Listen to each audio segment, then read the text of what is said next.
Hello friends, स्वागत है आपका मेरे यूट्यूब चैनल पे। तो इस वीडियो में बात करने वाले इन्फोसिस की। इन्फोसिस में एक बड़ी तेजी के संकेत आपको देखने को मिले गुरुवार को। देखिए, शुक्रवार को तो दशहरा का हॉलीडे था। गुरुवार को जो ट्रेडिंग हुई उसमें हाई लो के जो बीच का गैप बना, उसके अलावा जो 50 दिन, 20 दिन, 100 दिन और 200 दिन के ईएमएस हैं, वहाँ से संकेत देखने को मिले हैं। मुझे ऐसा लगता है कि इन्फोसिस में शॉर्ट टर्म में बड़ी तेज़ी आ सकती है। और जो मैं लगातार अपने वीडियोस में 2500 का टारगेट बताता रहा हूँ, मुझे ऐसा लगता है मार्च का मैं ये टारगेट मैंने बताया है। मुझे ऐसा लगता है दिसंबर आते आते ये शेयर आपका 2100 का लेवल क्रॉस कर सकता है। ऐसा इसलिए भी है क्योंकि जो बड़े फंड हाउसेस हैं, जो बड़े ब्रोकरेज हाउसेस हैं, उन्होंने अनुमान लगाया है कि आईटी सेक्टर की ग्रोथ रेट है 18 से 20% रहने वाली है सन 2025 तक। तो मैंने वैसे ही बताया कई बार वीडियो बना करके, आईटी सेक्टर में निवेश करिए, सबसे इमर्जिंग सेक्टर है। तो इस वीडियो में बात करेंगे इन्फोसिस की। फर्स्ट टाइम चैनल पे विजिटर है तो चैनल को जरूर सब्सक्राइब कीजिएगा। देखिए, 1714 लगभग 0.28% चढ़ करके बंद हुआ। उसके पहले जो देखने को मिला, हम समझ लेते हैं गुरुवार की ट्रेडिंग को। जो क्लोजिंग हुई 1714 पे हुई। जो हाई बनाया, ओपन हुआ 1754 पर, तेजी से गया, हाई बनाया, फिर लो बनाया और वहां से रिकवरी देखने को मिली 1714 पे क्लोजिंग। यानी जो गैप छोड़ गया हाई के बीच का और लो के बीच का, इसका आप देखिए लगभग 85 रुपीज़ का गैप छोड़ गया। अगर जो क्लोजिंग हुई है, क्लोजिंग और हाई के बीच का गैप जो रहा, क्लोजिंग हुई 1714 पर और जो हाई बना 1783, उसके बीच का गैप 69 रहा। तो आप समझ सकते हैं कि ये जो गैप है दोनों चीज़ों का, इससे आपको समझने को ये मिलता है कि इन्फोसिस में बड़ी तेज़ी देखने को मिली और बहुत ज़्यादा स्टॉक इधर से उधर हुआ। वो जो समझदार लोग थे उन्होंने लगभग 96 लाख शेयर्स इधर उधर कर दिए। और इन्फोसिस का मैं आपको दिखा देता हूँ थर्सडे का।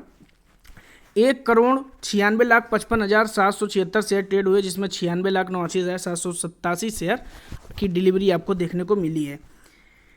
आप यहाँ पर देख सकते हैं प्राइस मूवमेंट को। इमीडिएट ट्रेंड को समझने के लिए 20 दिन और 50 दिन का अगर हम ट्रेंड समझने की कोशिश करें तो आप देख सकते हैं यहाँ पर मैं लिख देता हूँ करेंट मार्केट प्राइस, जो आपका सीएमपी है। और यहाँ पर आप देख सकते हैं 20 दिन का जो ईएमए है वो है 1698 और 50 दिन का ईएमए 1677। तो करेंट मार्केट प्राइस जो इनके 20 दिन और 50 दिन के ईएमए है उससे ऊपर है। इसका मतलब इमीडिएट ट्रेंड पॉजिटिव है। बात समझने की कोशिश की जाए 100 दिन और 200 दिन के ईएमए की, तो आप देख सकते हैं बड़ी तेजी देखने को मिली है। 100 दिन और 200 दिन के ईएमए के बहुत ऊपर ट्रेड कर रहा है, लगभग 100 रुपये, ठीक है। और 200 दिन से तो लगभग 300 रुपये ऊपर। इसका मतलब काफ़ी तेज़ी देखने को मिली है पिछले 200 दिन के ईएमएस के लेवल पर भी। और जो गुरुवार का समय बीत गया, 69 और 85 का गैप है, वहाँ से आपको समझ में आ रही बहुत सारी चीज़ें। 14 अक्टूबर को रिजल्ट के एक दिन बाद 48.9% की डिलीवरी, 96 लाख शेयर्स डिलीवरी में उठाए गए। 13 अक्टूबर को रिजल्ट आते के थोड़ा समय बाद रिजल्ट आया मार्केट क्लोज होने के, उसके पहले 61.1% की डिलीवरी, काफ़ी तेज़ी देखने को मिली।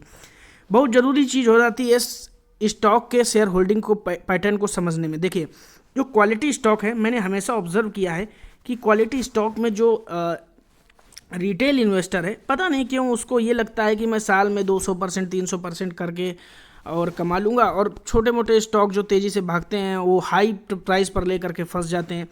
अगर कभी भी ऑल टाइम हाई पे लीजिए तो इन्फोसिस, टीसीएस, टाटा मोटर्स और इन सब स्टॉक्स को लीजिए। अगर 10 साल छोड़ सकते हैं तो इनमें जो रिटर्न्स आपको देखने को मिलेंगे, शायद आपको जो मिड कैप स्टॉक्स होते हैं जैसे कोफोर्ज है, क्योंकि कोफोर्ज का P ratio, mid cap IT mid cap का जो पी रेशियो है और जो आईटी लार्ज कैप का पी रेशियो, उसमें बहुत ज़्यादा गैप आ गया है। मुझे ऐसा लगता है कि जो मिड कैप है उनमें तेज़ी से गिरावट होगी और जो आईटी की लार्ज कैप है वो तेज़ी से आगे भागेंगे, ऐसा मुझे लगता है। ज़रूरी नहीं ऐसा हो सकता है मिड कैप तेज़ी से भागे, क्योंकि मुझे ऐसे संकेत मिलते हैं पी रेशियो से।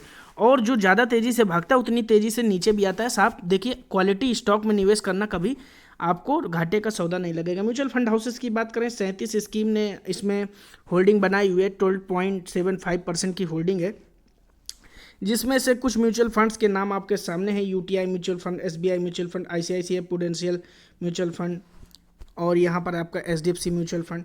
अल्टरनेट इन्वेस्टमेंट फंड ने आपकी 0.32% की होल्डिंग बनाई है। तो ये सारा होल्डिंग पैटर्न है। चलिए रिटेल इन्वेस्टर को देख लेते हैं, बहुत ज़्यादा इंटरेस्ट लगता है मुझे तो रिटेल इन्वेस्टर की होल्डिंग को दिखाना। तो हम यहाँ जाते हैं नीचे, ये डेटा मिलेगा आपको BSE की साइट पर। वहाँ पर आप शेयर को सर्च करेंगे, उसके बाद शेयर होल्डिंग पैटर्न में जाएंगे, सेलेक्ट करेंगे पब्लिक होल्डिंग, और पब्लिक होल्डिंग में ये आपको ग्राफ मिल जाएगा, लिस्ट मिल जाएगी, वहाँ से आप जा करके देख सकते हैं। किसी दिन वीडियो बना करके आपको समझा दूंगा कि रिटेल इन्वेस्टर की होल्डिंग कहाँ पर आप देख सकते हैं। तो रिटेल इन्वेस्टर यानी कि जो 2 लाख से कम इन्वेस्ट करता है किसी भी शेयर में, उसको कंसीडर किया जाता है रिटेल इन्वेस्टर की श्रेणी में।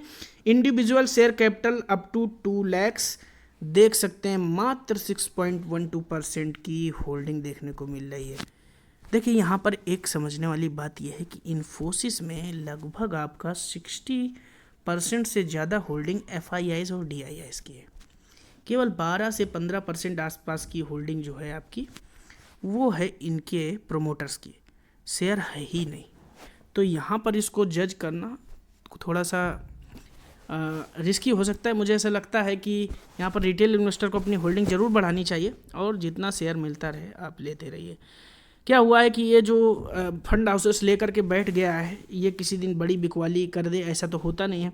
ये जो छोटा मोटा इन्वेस्टर होता है ना, जो 10 लाख 20 लाख शेयर लेकर के बैठा है, यही सब गिराने में रहता है। फंड हाउसेस लेके 10 साल 15 साल का इन्वेस्टमेंट करते हैं, ऐसा नॉर्मली देखा गया है। प्रॉफिट बुकिंग उनकी 5 साल से पहले नॉर्मली नहीं होती है।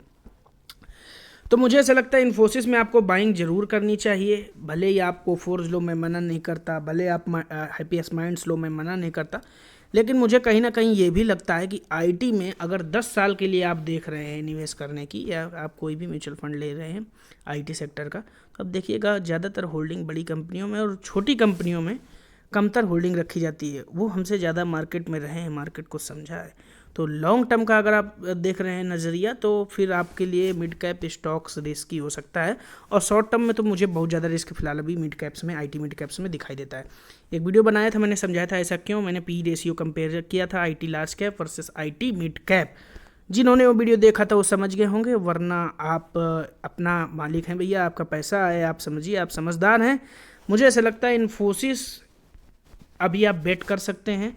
और नंबर 2 पे जो बेट करूंगा मैं SCL टेक पर, मैंने कई वीडियो बनाया था, आप जाकर के चैनल में वीडियो सेक्शन में जाकर देख सकते हैं। तो मुझे ऐसा लगता है इन्फोसिस में बाइंग ना करना आपके लिए शॉर्ट टर्म में पछताने का अवसर हो सकती है। वीडियो कैसा लगा कमेंट बॉक्स पे कमेंट करके ज़रूर बताइएगा, थोड़ी सी मेहनत को सपोर्ट कीजिएगा। और अगर आपको कोई सवाल है तो मेरी ईमेल ID को ज़रूर फॉलो करके उस पर ईमेल ज़रूर कीजिए।